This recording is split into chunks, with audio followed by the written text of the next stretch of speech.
Brogan from the Frederickson Library. I'm the teen programmer and STEM coordinator there. And today I'm here with Emily Young and Deanne Williamson, also from the Frederickson Library. And we are going to have another episode of Quaran-TEEN Talk. So we're just going to chat a little about some of the things we've been doing. While we've been, away from the library, while the library's had this mandated closure. So why don't we start with Deanne this time, since we started with Emily last time? All right. What have you been up to? Well, I started and finished another episode or TV series, which was very unusual, one that I didn't think that I was going to like. And it's called Lego Masters I think it's on Fox. It's on just regular cable. I don't think it's on Netflix or Hulu or anything. But I got obsessed with it. And it's super cool. It's not something that I thought I would like. I'm not really into the competition shows very much, but they would have really cool challenges that I didn't expect. Like this one, they were given a solid object that had been sawed in half, and they had to create the other half of it, but make it completely different. Another challenge they had was to make a bridge, and they would test it by putting weights on it to see how heavy it would be. It was just really interesting, and the host is Will Arnett, which is hilarious. Yeah. And yeah, he made it so funny. So even if, Lego isn't your thing, I watched it because, it was just something different to watch, something I could just kind of turn my brain off a little bit. And, you start to like the contestants and root for them and, that kind of thing. Plus, Will Arnett is hilarious. And he brings out all these special guests and stuff like that. So it's something different to watch. I'm hoping that they that they do another season because I'd really like to watch that one. As far as another thing that I'm doing which is nothing, monumental, but my friends and I have started a book club. So we all ordered the same book and, typical book club thing, but it's just sort of nice to have a reason to connect, via Zoom or texting, or, we would text each other and say, did anybody get to chapter 14 yet? You wait till you get there because I'm not going to tell you what happens. So we're all hopefully reading, but it creates a different level to it so that, as you're reading, you can say, hey, oh my gosh, like, I can't believe that happened. So we're getting to the end of our first book, and then we're trying to decide what our next one's going to be, which has been a lot of fun. What was your first book, Deanne? The first one was called, I thought I had it next to me, but I don't. It's called Get a Life, Chloe Brown. Oh, yeah, I love that book. Yeah, so we're almost done with it, so that's kind of exciting. And we're trying to just decide what we want to do for the next one, which is fun. So, I've been in book clubs before, but this just is something different to do right now than just reading by yourself. Yeah.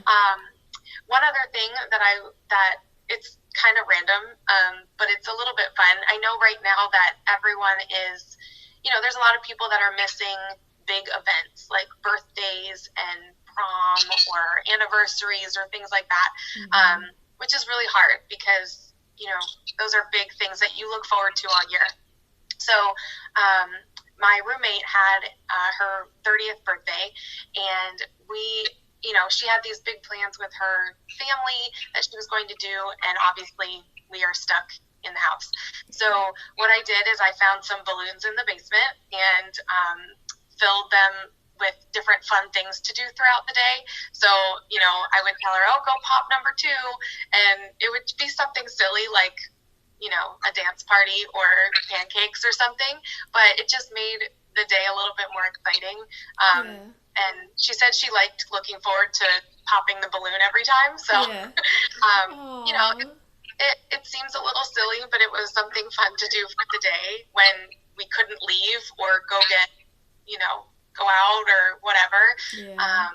So it was just something fun. So if you have anything that you know, or it doesn't have to be to celebrate anything. It can just be a random Tuesday and pop some balloons and have some fun. Why not? That sounds really fun. So, yeah, it's kind of random, but it was fun. Great. Oh, well, thank you, Deanne. That all sounds No really problem. nice. Emily, do you want to go next? Yeah, sure thing. So, my partner actually also had a birthday yesterday, and something. I mean, you know, there's limited things that we can do to help our friends and family celebrate on these occasions, but something that he loves to do is paint, and he's always, you know, using. I got him a little watercolor set. I think maybe a couple Christmases ago, but I wanted to get something special for his birthday, so I bought some new oil paints and a couple canvases, like actual canvases. And I bought us a virtual like paint night class together that we could do something together. So I'm going to show you the result of it, which I'm not 100% happy with. Of course, I'm textbook perfectionist, but it, you know, I tried my best. It's supposed to be like a like ocean, like sunset. I love it. Yeah. And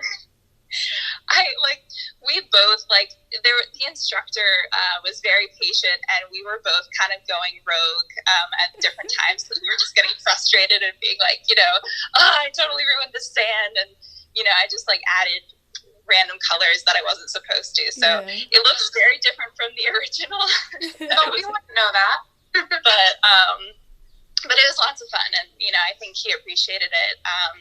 So yeah, and I just found that again by doing like a Facebook search when I looked in the events that were going on. There's tons of like virtual paint nights and things like that. If anybody watching is interested in doing that, the tickets I think were $15 each, which I didn't think was bad. But honestly, you could probably find some free ones too if you really searched. I know we have one on our YouTube page that Kayla did for painting a rainbow.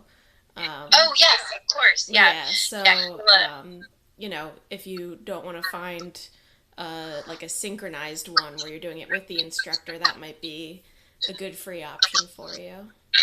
Definitely, yeah. I know Kayla has been doing a couple things like that, so that is a great resource as well. So that is something that I did recently. I've also been doing some baking. It's not something I normally do, but I made some brownies the one week and some banana bread, so that was very yummy. Yesterday, I also went out and bought some new plants, which I'm very happy with.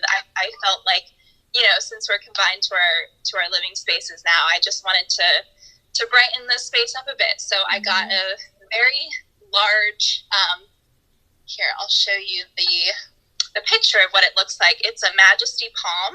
Oh my. So it's very large. It's much bigger than I thought. But it's really cool. It's oh, you can probably see it hanging down. Yeah. It makes me feel very tropical. What does Roasty think of that? Your cat. Roasty is unbothered by everything. She, you know, I don't think she's even noticed it. But I'm sure I'll get a lot of cute pictures with her sitting by it. This is the other thing I got, a Dracaena, which is smaller, and it's just a little kind of, you know, table plant. So I love my plants.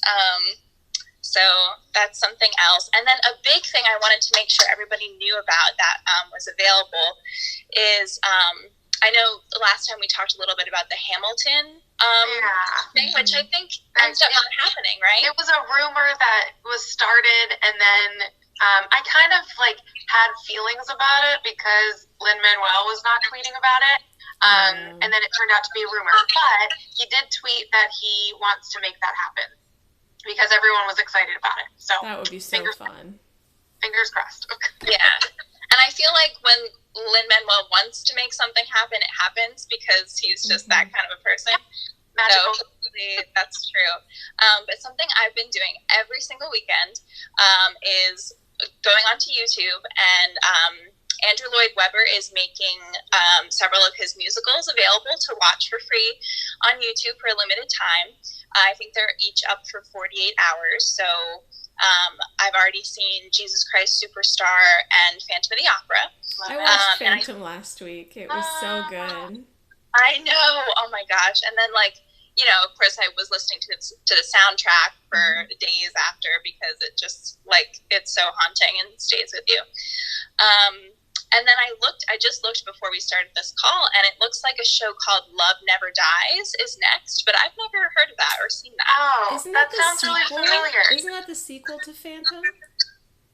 It looked very similar, like the image they had in the thumbnail, it looked similar, and I'm like, wait, there is a sequel to Phantom of the Opera. I've heard some interesting things. So I would be interested, if anybody watches it, I want to hear what you think. Yeah, me too. Yeah, well, I might check it out, because it's just a routine now. I've been doing it every week, so I'll let you know. But if you're not so into musicals, the National Theatre out of London is doing something similar, and their shows are actually staying up for a whole week, so you have more time to view it. And so far, the shows that I've caught that they've done were Jane Eyre, which was really cool. I've never read the book, and I know Jess, the head of the children's library, that's her favorite book, and I've never read it, and it was awesome. They also did Treasure Island, which I've never read, and that was great. And this week, I think they're doing Twelfth Night by Shakespeare. Oh. And then the week after, I'm so excited, they're doing Frankenstein with Benedict Cumberbatch. Wow. That's awesome. Oh, man, that sounds really cool. Yeah, so that'll be awesome. So if anybody's interested, you can just, look them up on YouTube. It's the National Theatre that are doing the plays. And then Andrew Lloyd Webber's channel that he created is called The Shows Must Go On. And it's all free, so it's pretty great.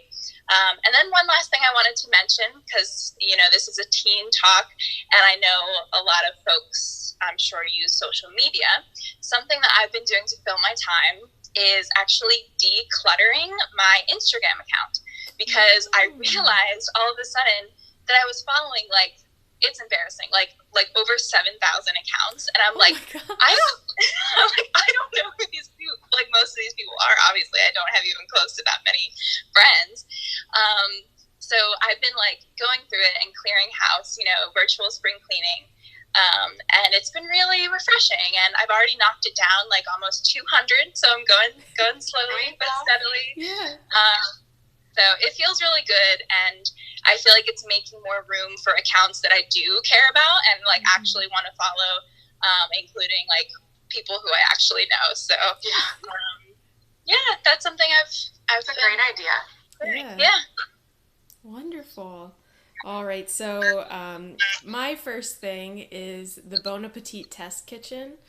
I don't know if any of you watch their videos on YouTube. They are so fun. They have a bunch of different shows kind of things. They have one called Gourmet Makes, where they have a professional pastry chef who tries to recreate various snack foods. So she's done Ben and Jerry's. She did Cadbury cream and eggs for Easter. She's done all kinds of cookies. She did Girl Scout cookies. I think she did Doritos at one point, and it's just really fun to watch her, problem solve while she tries to figure out what to do, because, the mechanism of making something like a Dorito, which is, a mass-produced chip in a big factory, that's very different than how you're going to produce a chip in your kitchen. So watching her try to figure out how to, replicate those weird things is really fun. And since they are also all in quarantine, they've been doing all their videos from home for the last couple weeks. So it's been really fun to watch them cook in a different environment than I'm used to seeing them in. And some of them have pets and kids and things like that. So we get to see all their dogs, which I think we all know is the best part of watching any Zoom call is all of the animals. Yep. So that's been really nice, and I highly recommend it. If you're looking for something to watch on YouTube, I do not like to cook or bake. I am not into that. Like, more power to all of you who are into that. I wish I liked it. I just love watching other people do it. My husband always makes fun of me because he does like to cook and bake, and sometimes I'll try to tell him like what to do.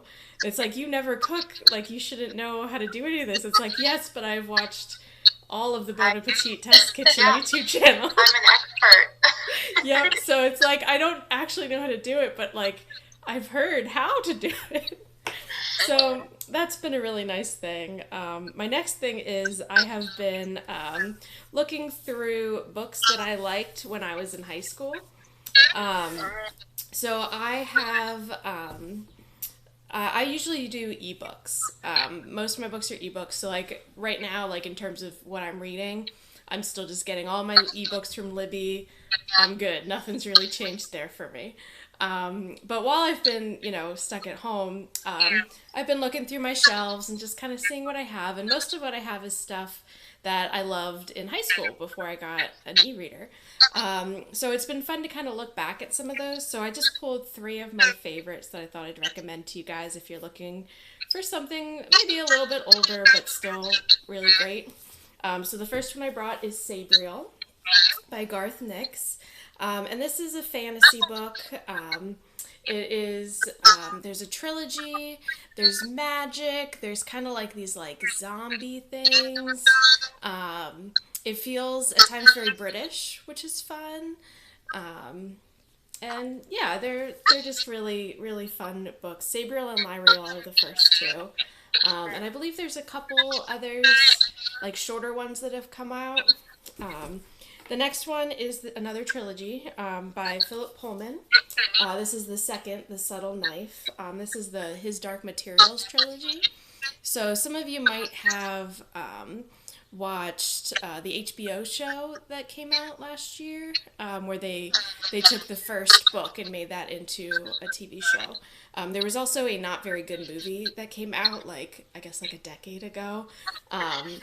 But the books are very dear to my heart, and the main character's name is Lyra, and I've loved Lyra since I was a child, and these books are, it's very comforting to reread stuff that you've read a lot, so rereading some of these has been really nice. And then my last and most favorite one, so you can see I lost the dust cover long ago. My mom bought this for me when I was, I think, in 6th grade. And this is The Protector of the Small by Tamara Pierce. This is my first Tamara Pierce book, and I got it signed by her. I went to the New York Comic-Con in 2009, and she was there, so she signed it for me. And I love these books. There's a whole series of them. They're set in a fantasy world. A lot of them are about girls who are trying to become knights. So this particular one, Protector of the Small, she's the first official girl to want to become a knight. There's an earlier series about a girl named Alana who she pretends to be a boy so that she can become a knight. And then there's all kinds of other stuff with dragons and magic and all kinds of things. But they're really fun, and they always have really strong girls and women at the center of them, which I've always loved seeing in my books. And I know we have all of them on Libby, if you're looking for an ebook, and the audiobooks are actually pretty good for them too. I think for those I do prefer reading them instead of listening, but I think the audiobooks, if you're more of an audio person, you'd probably get into that too. And then my last thing is an app. So there's a free app called Virtual Hope Box, and this is a great app if you are struggling with any kind of anxiety or depression right now, because there's a lot of stuff going on, right? Especially with schools being closed till the end of the year. So Virtual Hope Box has a lot of coping strategies in it, and it has breathing exercises. So I mainly use it for the breathing exercises because it has like a little meter and you can kind of follow along. And I find it very relaxing to do that. But they have all different kinds of different coping strategies. They have little games you can play to kind of calm your mind down. Different exercises you can do. You can put in like pictures of things that you love to remind you of things that make you happy. And like I said, it's free. It's a really good tool for you to use if you're trying to kind of de-stress during this time. Because I think all of us, our stress levels are a little higher than they usually are. So, if you, especially if you have a smartphone and you're looking for something to help calm yourself down, that's a good way to go. So that's everything I have for today. Good. So if anybody, if you try any of the things we recommended and you want to let us know, leave us a comment or send us an email. If there's anything that you want to suggest for us to talk about, just let us know. So last week on Friday, we had our teen newsletter go out, and that had a survey in it. So if you haven't done the survey yet, make sure you do the survey, because that's how we're going to figure out what types of virtual programs we're going to do for you guys moving forward. So we've got lots and lots of ideas, so we want to do what you want to do. So I think that's everything for today. Is there anything either of you want to add? Not that I can think of. No. Okay, well, bye everybody. It was really nice talking to you all today, and hopefully we'll all see you again soon at the library. Yeah. Bye, friends. Bye.